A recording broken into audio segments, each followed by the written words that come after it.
Hey, HR friends. Welcome to day 6 of the 2-5 emotional sequence. This is a 6.5 day sequence. Here's the first 5 days we went through. This rectangular box is showing you day 6, and then we've got that 1/2 a day before this E frequency is going to change out to the 2-4. We're going to have a lot to talk about here in the next day and a half, so let's get started here. So first thing we're going to do is just review quickly. And this is the quadrant guide. So what the quadrant guide does is it tells you the amount of frequencies that are testing each part of the body during this 6.5 day sequence. So let's just look here quick and review. But if you look at this, these graphs are set up from 0 to 7. 7 is a lot of frequencies in a quadrant. 0 to 1 would be hardly any, and that would help you understand where you would likely feel your body this week, okay? So you can see that the end of last week and the beginning of this week for the left upper quadrant has been pretty quiet. It started to build a little bit, and then yesterday it had a little bit of peak in here. We got up to the 3 to 4 range. So if people are starting to feel their left shoulder a little bit more when they were waking this morning, I wouldn't be surprised. All right, let's move to upper right quadrant now. This is the upper right quadrant. This one's been all over the place. End of last week, it was kind of up, then it came back down. Monday and Tuesday, we had some ups and downs here, and then you can see that yesterday, Wednesday, kind of dropped off. So I would suspect that most people are waking up today, right shoulder's probably let off a little bit. That's great news. All right.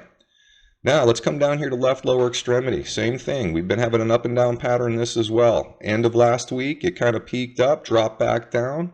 And then Tuesday and Wednesday, we had a little bit of activity, and specifically last night. If you remember yesterday's video, what we had here is we had this peak that happened, and this peak actually happened where there was two relatively strong alignments last night affecting both the left and right lower quadrants. So don't be surprised this morning if lower back or lower quadrant function is a little funky this morning. Digestion might be off, anything that has to do with those lower quadrants. So ankles, knees, hips, bladder, all that kind of stuff. All right, let's move on now to the right lower quadrant. This one's probably been the most active this week. And I say it's the most active because it's been floating around 4 and 5 frequencies within the low back. It kind of backed down to 3 and 4 here the last couple days, but you can see it's going to spunk back up here and it's going to pop back up into that 4 or 5 range. So specifically today, I would expect that people again are going to feel low back discomfort, or they woke up with some low back stiffness. And what's happening here is these are just different frequencies that are testing you in different sorts of relationships. So if you're having low back pain, or if you're having that left shoulder pain, you're going to want to go to the tool and look up what those relationships relate to, what those frequencies are, because until you start making mental, emotional, and physical changes, you're not going to feel any better. Now, Health Reconnected is here to help you figure out what kind of change you'd want to make first to have the biggest difference or feel the biggest difference in your bodies. But before we can do that, we need you to document what frequencies you're not compatible with, and then we can help you figure out how to become compatible. All right, let's move on here. So this next section is the 24-hour sequence. This is the day 6 24-hour sequence. And don't get confused here. What this is this is a blown up version of this version right here. So this is day 6, and it's showing you what came before, it's showing you what comes after, but this is very jumbled and kind of on top of itself. So what we've done here is we've just expanded it out so it's easier to see, and then we've added a timeline here. Now this timeline is shifting because of time zones. So we're all being tested on the same thing at the same time. So what we've done here is we've created 24 offsets. So if you're on your phone or on your computer, what you're going to do is you're going to find your offset. And to do that, you just come down here and you click through these until you find the one that is for your region. And I'm in Eastern time zone, so I would want the -4. I would now screenshot this on my computer or screenshot this on my phone. And what this is going to do for you is it gives you an accurate timeline for what's coming today. Everybody's going to have the same lesson, but it's going to come at a different time because of these time zone offsets. All right, let's get into talking about this. So we already talked about the larger picture up here, what came, and then we kind of looked at what's coming here. This is just going to separate it out and show you the ups and downs during the course of this 24-hour segment. So let's just quick review this too. So we can see here on the side, there's some green, there's some yellow, and there's some red. Green just means there's not a lot of frequencies tested, and there's just a few. Yellow means there's somewhere between 3 and 6 frequencies in the quadrant, and red would be 6 to 9 frequencies in the quadrant. The more frequencies that are testing a quadrant, the much more likely an individual is going to have an imbalance, and they're going to feel it. All right, so when we get into this and we look today, let's just go across from the green here and see which ones are in the green or the yellow and which ones are in the orange or the red. So right away, we can see that the right shoulder today, or right upper quadrant, this would be anything, head, face, eye, ear, anything to do with this right upper quadrant. This is pretty low key today for the most part. You see how this is pretty much in the green. It barely gets up to 3 here, it gets up to 3 here. If you're having troubles with this, it's probably going to be when these peaks come. Again, document time, we can tell you exactly what relationships are connected to this. All right, so let's move on to the upper left quadrant now, okay? This one's a little bit more today. So we're at 3, and in the beginning part of this sequence, in the first 12-hour sequence, we've got some jumps up into the 4 range. It drops back down to 2 to 3, back up into the 4. So the first 12-hour sequence, left shoulder is more probable. Second 12-hour sequence, you're not going to feel it as much. Why? Well, it's a little bit lower in the second 12-hour sequence than it is in the first 12-hour sequence. All right, so now let's get down to the lower quadrants of the body, the left lower quadrant and the right lower quadrant. And I'm going to talk about these about the same time because they're very similar today. You see how they both start out at the 3 range or above, 3 range or above, and then they dance up and they dance down and they dance up. And you can see that the left is probably a little bit higher than the right. And this leads us into the last thing we need to talk about, and this is going to be important today. So the last thing we want to look at is alignments.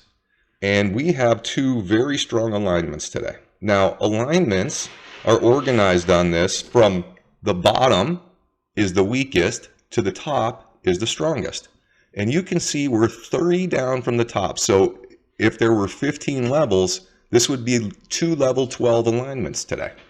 Now, we're going to do it from the top down. And really, these are the only 2 alignments we're going to talk about. So the first one we're going to talk about is an MP alignment. Well, that's what these are on here, right? An MP alignment. There's one for the space side, that's the purple. And there's one for the time side, that's the blue. The purple one is 12 hours long. You can see that huge duration here. It's going to cover this entire section, this 12-hour section. So imagine, this is going to affect low back. It's going to tighten things up if you're out of balance with this. So this second series for the left and right low back are going to be greatly affected by both of these. So which one's going to affect which side? So the time one, that's third-person perspectives. If your third-person perspective is out of balance today, expect to feel it more on the right lower back. If your first-person perspective is out of balance today, expect to feel it more on your left lower back. So in the second 12 hours today, this will really be a tell on which side you need to be focused on, first person or third person. Now, we're not going to talk about the specific relationships yet, as most people are just getting started here. But I want to give you a brief example. First and third person relationships should not make a difference. For example, how you treat your family members should not be different than how you treat other people in society, or vice versa. If you treat your family different than you treat society, or you treat society different than you treat your family, there's an imbalance there, I promise you. And today's going to be an easy day to see that imbalance. So left side will have to do with first-person perspectives. Right side will have to do with third-person perspectives. Okay, last thing we're going to talk about here, and then we're done for the day. So over in the quadrant guide here, we have all the letters, or not all the letters, of the 12 frequencies. We have the 6 largest frequencies listed in the body for you. And these E frequencies and these M frequencies, the small m here, the small m, the large E, and the large E, they change out every week, roughly. So the large E's are going to change every 6.5 days, and the small M's are going to change every 7.5 days. So after tomorrow's, the end of the 6.5 day sequence, we're going to move these E frequencies to the parts of the body that they are now then testing. It's going to change. So right now you can see that we've got strong frequencies lined up in the lower back. These capital M frequencies are the yearly frequencies. They're not moving. So for people that have had a lot of low back or have noticed low back pain this year or have noticed different things going on with their lower quadrants, this isn't going to stop. These two awarenesses are going to continue till the end of this year. Now, the E's and the small m's, the capital E's and the small m's, they're going to continue to move around. And then the other three lower frequencies, so the small e, the capital P, and the small p, they're constantly shifting all over the place. That's what's creating all of this variation in the pattern. So I just wanted to briefly talk on this. So tomorrow, after the 6.5 is done, these E frequencies are going to move to a different spot of the body. Right now, it's kind of balanced, meaning there's 2 on the right, 2 on the left, 1 on the right, 1 on the left, and this isn't going to stay balanced all the time. There will be times where they'll all lock up down into one side of the body or in the upper quadrant of the body. Stay tuned. You'll see how this works. All right. That's a good place to stop for today. I hope everybody has a great day today.